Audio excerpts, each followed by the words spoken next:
এক মেডিকেল প্র্যাকটিশনার্সের দোকানঘর জোর করে দখল করে পার্টি অফিস বানিয়ে তাকেই পথে বসানোর অভিযোগ উঠল বিজেপির বিরুদ্ধে। ঘটনাস্থল নদিয়ার শান্তিপুর শহরের ১ নম্বর ওয়ার্ডের ২ নম্বর রেলগেট সংলগ্ন এলাকা। সূত্রের খবর, ওই ওয়ার্ডেরই পাবনা কলোনি বাবলা রোডের বাসিন্দা প্রশান্ত কুমার রায় দীর্ঘ ১০ বছর ধরে মেডিকেল প্র্যাকটিশনার্স হিসেবে কাজ করতেন। তিনি বুধবার শান্তিপুর থানায় একটি লিখিত অভিযোগ জমা করেন এই মর্মে যে কাজের সুবাদে কয়েকদিনের জন্য বৃন্দাবন থেকে ঘুরে এসে তিনি দেখেন তার চিকিৎসালয় পরিণত হয়েছে বিজেপির পার্টি অফিসে। যদিও তাকে বলা হয়েছিল পেছনের জায়গাতে পার্টি অফিস তৈরি করা হবে। দীর্ঘ ১০ বছর যাবৎ রেলের ফাঁকা পড়ে থাকা জায়গায় আর ৫টা সাধারণ দোকানের মতো তিনিও চিকিৎসালয় গড়ে তুলেছিলেন। তবে ধর্মপ্রাণ মানুষ হওয়ার কারণে বৃন্দাবনের সঙ্গে তার সুসম্পর্ক এবং সেখানেও ভক্তদের তিনি চিকিৎসা করতে যেতেন মাঝে মধ্যেই।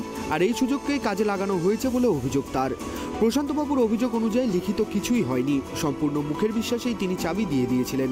কিন্তু ফিরে এসে এমন ঘটনা দেখে রীতিমতো হতবাক তিনি। স্থানীয় কাউন্সিলর, প্রাক্তন সাংসদ থেকে শুরু করে বিজেপির জেলা সভাপতি পর্যন্ত অভিযোগ জানানো হলেও কেউই তা সুরাহা করেনি বলেই অভিযোগ।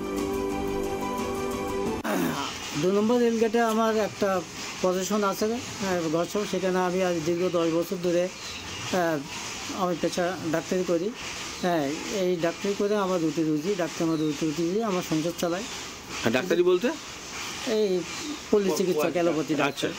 হ্যাঁ, তারপরে আমার এক আত্মীয় পরিচিত দত্ত, সে এসে আমাকে জানায় যে আমাদের বসার জায়গা নেই বেইমশা, আপনি ওই জায়গাটা আমাদের আপাতত বসি, সাইডে জায়গা আছে, আমরা ঘর করে অফিস করবো, আপনার জায়গা আপনাকে ছেড়ে দেবো।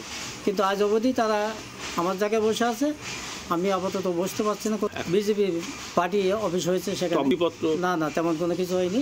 হ্যাঁ, আমাকে বলছিল যে আমরা সাইডে জায়গা আছে, সেখানে আমরা ঘর করে অফিস করব।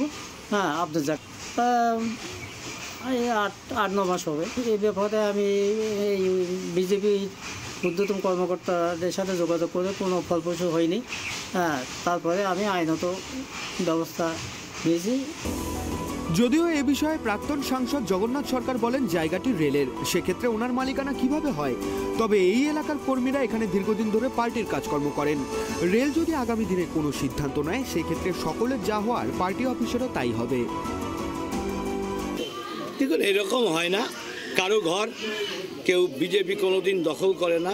আপনি যেটা বলছেন প্রমাণ দিন, আমি কথা দিচ্ছি বিজেপি দখল করবে না, ছেড়ে দেবে। তিনি কিন্তু থানায় অভিযোগ করেছেন। থানায় অভিযোগ করতেই পারে, যে কোনো জিনিস না ঘটলে অভিযোগ হয়, তার তদন্ত করে দেখা উচিত বাস্তব। অন্যদিকে এলাকার তৃণমূলের প্রাক্তন কাউন্সিলর বিশ্বব্রত ঘোষ সরাসরি অভিযোগ তোলেন বিজেপির বিরুদ্ধে। তিনি বলেন, জোর করে অত্যন্ত গরিব এবং সহজ সাদাসিধে ধর্মপ্রাণ ওই ব্যক্তিকে প্রথমে নরম হয়ে এবং পরবর্তীতে ভয় দেখিয়ে জায়গা দখল করা হয়েছে।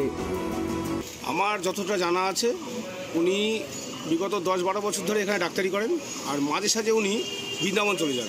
বৃন্দাবনে উনি ডাক্তারি করেন বা ওইখানে কীর্তন করেন, ওখানে থাকেন। বিগত 10 থেকে 11 মাসের ওপর হবে না, এই পার্টি অফিসটা এরা বিজেপি দখল করে নেয়, রাতারাত্রি দখল করে নেয়। তার কারণ আছে, ওটা হচ্ছে রেলের জায়গা কিছুটা, পিডব্লিউডির জায়গা কিছুটা, রেল বলে অধিকৃত। এবার ওরা যেহেতু বিজেপি করে, সেই গরমটা দেখিয়েই রেলের জায়গাটা ওরা জোর করে দখল করে নেয়, নিয়ে ওরা এটাকে এখন পার্টি অফিস তৈরি করেছে।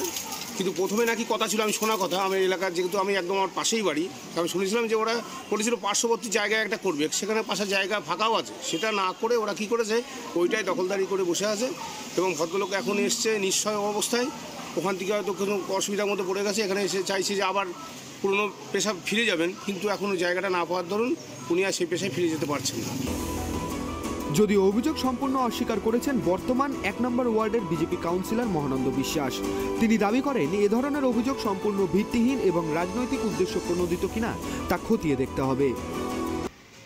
এই যে পার্টি অফিসের কথা যেটা বলছে, যে আমরা কারুর জায়গা দখল করিনি, যেহেতু এটা হচ্ছে রেলের জায়গা ফাঁকা ছিল, আমরা সেই জায়গাটায় পার্টি অফিস করেছি এবং সেখানে আমরা কারেন্টও আমাদের পার্টি অফিসে আমরা নিয়েছি, কিন্তু আমরা কারুর জায়গা দখল করি নাই। এটা রেলের জায়গা রয়েছে, ফাঁকা ছিল, আমরা সেখানে পার্টি অফিসটা। তাহলে ওই ভদ্রলোকের কি ওষুধের ডিসপেন্সারি ছিলই না ওখানে? কোনো কিছু আমি তো দেখি নাই। আমি যখন ওখানে গেছি ওখানে কোনো কিছু দেখি। পার্টি অফিসটা হয়েছে কতদিন আগে? হ্যাঁ, এটা প্রায় 2 বছর হতে চলছে। তাহলে 2 বছর আগে কি ওই জায়গাটা ফাঁকাই ছিল? হ্যাঁ, ওটা ফাঁকাই ছিল। ওখানে এরকম কোনো মানুষের সঙ্গে কোনো কথা হয়েছে? এরকম কোনো কথাই হয়নি। আমি ওখানে ফাঁকা দেখেছি এবং ফাঁকা জায়গাও পিছনে রয়েছে, যার জন্যই আমি ওখানে কারেন্টও নিয়েছি ওই পার্টি অফিসের নাম। তবে ইতিমধ্যেই বিষয়টি নিয়ে লোকসভা ভোটের প্রাক্কালে যথেষ্ট চাঞ্চল্য দেখা দিয়েছে নদিয়া জেলায়। অন্যদিকে পুলিশ প্রশাসন অভিযোগ পাওয়ার পর স্থানীয়ভাবে খোঁজ খবর শুরু করেছে বলে সূত্রের খবর। এখন দেখার আদৌ ওই ব্যক্তি তার দোকানঘর ফিরে পান কিনা। তবে যেহেতু রেলের জায়গা, তাই রেল কর্তৃপক্ষকে না জানানো পর্যন্ত আদৌ কোনো সমস্যার সমাধান হবে কিনা তা নিয়ে যথেষ্ট সংশয় রয়েছে।